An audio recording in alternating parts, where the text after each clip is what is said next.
Hola estimados estudiantes, para el día de hoy tenemos lo que es un diagrama de fases, ¿sí? En este miramos nosotros que manejamos dos variables que nos van a determinar en qué estado se nos presenta la materia. En este caso, sólido, líquido y gaseoso. ¿Cuáles son esas variables? Temperatura y presión, ¿sí? Entonces, aquí nosotros tenemos lo que es los tres estados: sólido con gris, líquido en azul y gaseoso en color amarillo.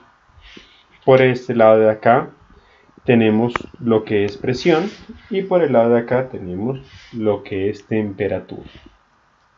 Entonces, este punto que tenemos aquí se conoce como el punto triple, donde pueden convivir los tres estados de la materia, ¿sí? Este diagrama de fases, ¿sí?, viene dado para cada sustancia pura que nosotros podamos conocer. Cada sustancia pura tiene un diagrama de fases. En este caso podemos hablar el del agua, ¿sí? Los diagramas de fases no vienen para mezclas porque en una mezcla participan dos o varias sustancias y cada una guarda sus propiedades, ¿sí? Solamente viene para sustancias puras, entonces sería elementos y compuestos. Bien, entonces, ¿qué pasa si en un momento me dicen que hay una presión 1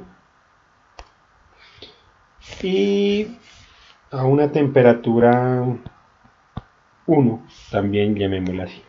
Listo. Me dicen que es aquí. Digamos un ejemplo. 0,5 atmósferas. Entonces, lo que tengo que hacer es recorrer hasta acá. Bueno, disculparán ustedes que no sea tan exacto, pero quiero que me entiendan en el ejemplo. Y vemos que la sustancia está en este punto, que es gaseoso. ¿Sí?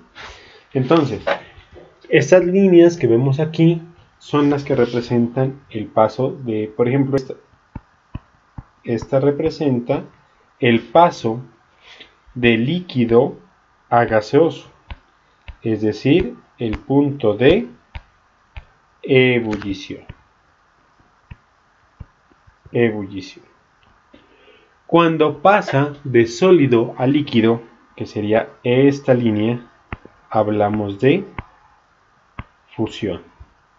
Y hay un paso de sólido a gas, podemos hablar de sublimación. Listo, bueno, aquí ya.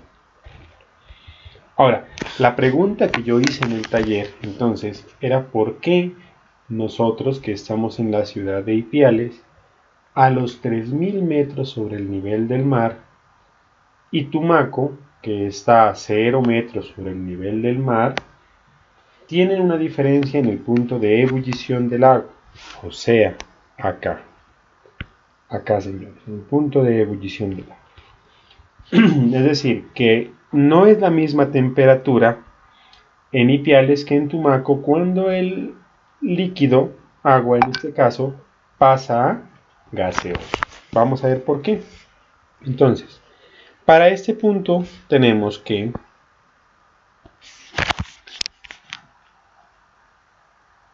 la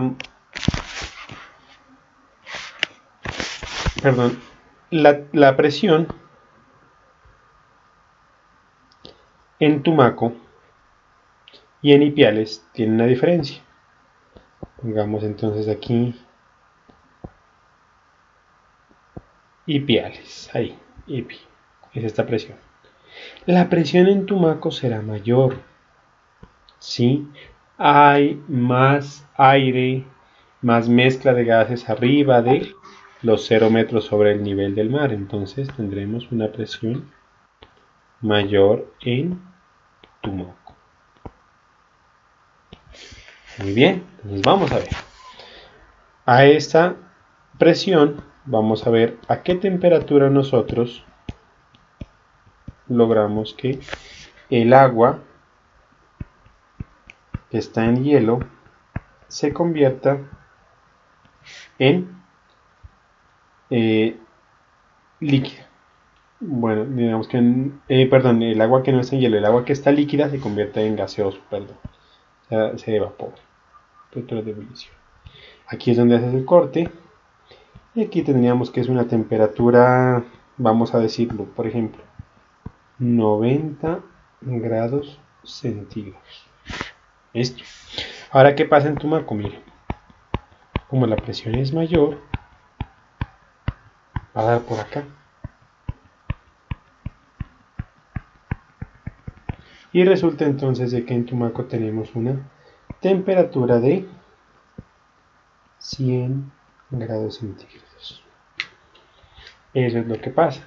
El agua se convierte de líquida a gaseosa cuando iguala la presión atmosférica. En Ipiales se demora muy poco porque, bueno, no muy poco, se demora un tiempo menor porque tiene que llegar a los 90 grados para igualar la presión atmosférica. Pero en Tumaco, que es una presión mayor, tiene que llegar a los 100 grados para lograr la presión atmosférica. Bien, este es un diagrama de fases. Hay cosas más complicadas que el punto crítico, que es iluminación, pero lo importante aquí es que ustedes entiendan el concepto de cómo se maneja un diagrama de fases, ¿sí? Y nosotros manejamos los tres estados principales: sólido, líquido y gaseoso. Hay una cantidad, como les digo, cada sustancia tiene una carta. El CO2 tiene una sustancia, tiene un diagrama de fases, ¿sí? Todo esto, entonces nosotros podemos manejar cualquier sustancia, manejar su diagrama, siempre y cuando conozcamos cómo es que se debe hacer. Y como ya lo vieron, es muy sencillo. ¿Listo? Muchas gracias.